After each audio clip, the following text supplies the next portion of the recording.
actually Nahida, aren't you? Paimon felt like Catherine was acting weird when we met at the Sub-Zero's festival. And Dunyarzad, did you save her? It's a really long story. We shouldn't disturb her. Her consciousness is still weakened. Let's chat somewhere else. How about by the Traveler's favorite bench?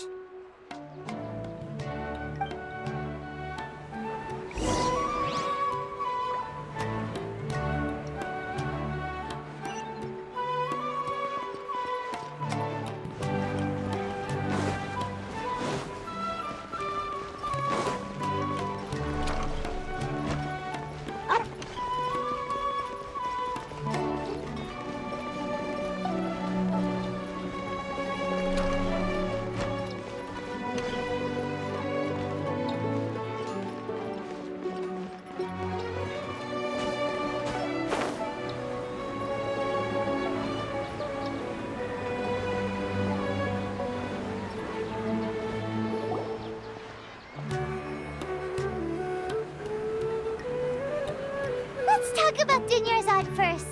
It's such a relief that she's all right. After we parted on the last day of the Sub-Zero's festival, I left the city and saw what the Traveler had described. Among the countless dreams, I found one that was growing fainter and fainter. This proved my suspicion. Once Dunyarzad could no longer bear the Akasha harvesting her dreams, her consciousness began to dissipate. But this also meant it escaped the Akasha's control. Such a small fragment of consciousness can't last for very long, though. It will return to its original dream, where both will gradually fade until they completely disappear. I used all the power I had to keep her dying dream alive as long as possible, but it still wouldn't have lasted for much longer if it hadn't been for you two breaking the samsara. So it looks like we did manage to save Dunyarzad in the end. Not a moment too soon. Huh? Why are you two smiling so happily? I thought you'd be so moved that you'd start crying. I need to spend more time observing human emotions. Both are fine. Everyone reacts differently. All right. You two must have a lot of other questions for me, right? After all, you saved my faithful believer. As your reward, I will answer any and all questions. At the Avidia forest, there was this incense that made the Traveler fall unconscious and dream of a huge tree and a red sky. You also heard someone's voice, right? It said world and forget me. Yeah, so you do know! We've been wanting to ask you what that was about, and if the red sky was related to Conria. It seems like the Traveler established a connection to Irminsul. That was a message left by Greater Lord Rukkhadevata's residual consciousness in Irminsul. Perhaps her last memory before she died. As you two probably know, Greater Lord Rukkhadevata disappeared after the disaster in Conria. The timings of these events do line up, so your suspicions are reasonable. A message from Greater Lord Rukkhadevata? We thought it was from the Scarlet King. The Scarlet King? That god who died even longer ago? Some present-day desert dwellers still worship him. You probably just heard some of their conspiracies. Okay, so what does the message mean? I still haven't managed to decipher it. Even the Akasha isn't currently capable of doing that. Greater Lord Rukkhadevata's residual consciousness in Irminsul seems to be contaminated with something that has a very dangerous aura to it. Many devoted scholars go mad as soon as they connect their consciousness. I've warned the Academia about this many times, but people still keep falling victim to it. But I believe this is the key to saving Irminsul. That's why I've kept trying to decipher it. So the tree in the vision was Irminsul? Oh, Tainari also said that Irminsul is sick. Is it because of the contaminated consciousness? But even if you can't figure out what that vision was all about, it seems like our search for you was all in vain. The traveler wasn't affected after coming in contact with that consciousness. I've never seen anyone like that. With you here, we may have a chance at deciphering it. No, we must decipher its secrets. I've already eliminated all other factors that might affect Irminsul. This is the only one left. This puzzle has life and death at stake. It could determine Irminsul's fate, as well as Tevat's. To be accurate, I'm using the Akasha as a medium to occupy Catherine's consciousness.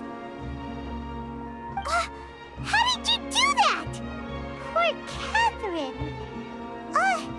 Does this mean you can also occupy other people's consciousnesses? Theoretically, I can enter anyone's mind as long as they're wearing their Akasha terminal. The Akasha is the legacy of Greater Lord Rukkhadevata. As Lesser Lord Kusanali and the first Akasha terminal, my consciousness has always been linked to the Akasha. I've always respected my people's free will, so I've never actually occupied their consciousness. When necessary, I just borrow this bionic Snezhnayan puppet. Hold on. Did we just learn some deep, dark secret? So Catherine is... No wonder Paimon felt something was off about her. What about your own body? Why do you need to borrow other people's? Don't you live in the sanctuary of Surasthana? That story begins a long time ago. After Greater Lord Rukkhadevata disappeared, the sages found my newly born self and took me back to Sumeru. At that time, I was young and weak. The sages kept me in the sanctuary of Surasthana, ostensibly for the sake of protecting me. But I've hardly heard from them since. However, I do understand that they had hoped to find Greater Lord Rukkhadevata instead of me, a symbol of her passing. So, the sages basically put their new Archon under house arrest? How dare they! Why don't you teach them a lesson, Nahida? In some ways, they aren't wrong. Greater Lord Rukkhadevata was omniscient and omnipotent.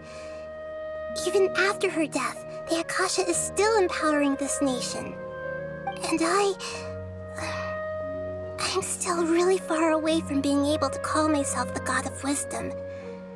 Moreover, the Academia is also more proficient at governing this country. My existence has little meaning. Yeah, you got a lot of believers. Just look at the Sub-Zero's festival. Everyone who showed up truly loves you. Thank you for the kind words. But I honestly don't need physical freedom as long as I can connect my consciousness to the Akasha. Trying to find a way to save Irminsul is my life's mission and top priority. I will work on that, and try to live up to being a deity in the meantime. Every once in a while, I will also take up the duties of the God of Wisdom and enlighten a lost soul here and there. Doing all that should be enough. There's never been any big problems with the Academia's governance of Sumeru. This is the first time I've seen them step out of line. I wonder what caused them to go down this path, and what they hope to achieve. Even though the city's residents haven't noticed anything strange, if the traveler hadn't broken the Sub-Zero's samsara, the situation could have become dire. I tried to do some investigating in the Akasha, but I couldn't find anything suspicious. And all the people of interest seem to purposely avoid wearing their Akasha terminals. I think they're deliberately trying to hide something. Oh, that reminds Paimon. In Gandharvaville, there was a sage who had invited Kainari to join some kind of project. Could it be related? Regardless, I need to first investigate the sage's motives, make things right, and punish them if needed. But I'll have to be discreet, or they'll see me coming. You mean how the Akasha stops you from having dreams? Yeah, it's been such a long time. No one's noticed something's up? It's not that no one noticed. It's more like no one cared. ultimately, it's all rooted in the sage's misdirection. Misdirection? The sages convinced everyone to believe that being unable to dream is a sign of rationality and wisdom. Not dreaming is a badge of honor in Sumeru. Even if the truth is that their dreams are being reaped by the Akasha. With their propaganda in place, the sages can maximize their use of the Akasha to facilitate their research. Besides, Greater Lord Rukkhadevata must have created the Akasha in the hopes that it could be used to its full potential. That's why I've never come out strongly against this. Anyway, the perspective advocated by the sages drowned out any voices of doubt. By now, even those who never use Akasha terminals find it too shameful and embarrassing to talk about their dreams. Got it! I hope my answers were satisfactory, seekers of knowledge. To be honest, maintaining Dunyarzad's fading dream took a lot of mental energy. I think I may need to rest for a while. Oh, and you don't need to worry too much about the sage's activities for now. The Akasha won't be able to conduct another project on the scale of the Sub-Zero's Samsara in the immediate future. Go and get some sleep. Leave everything to us. What a relief. This is truly the most exhausting birthday I've ever had. Traveler? Paimon? Why am I here? Do either of you know? Maybe you were sleepwalking. You know you can't wake up a sleepwalker. We happened to walk by, so we thought we'd wait for you to wake up. I see. Huh.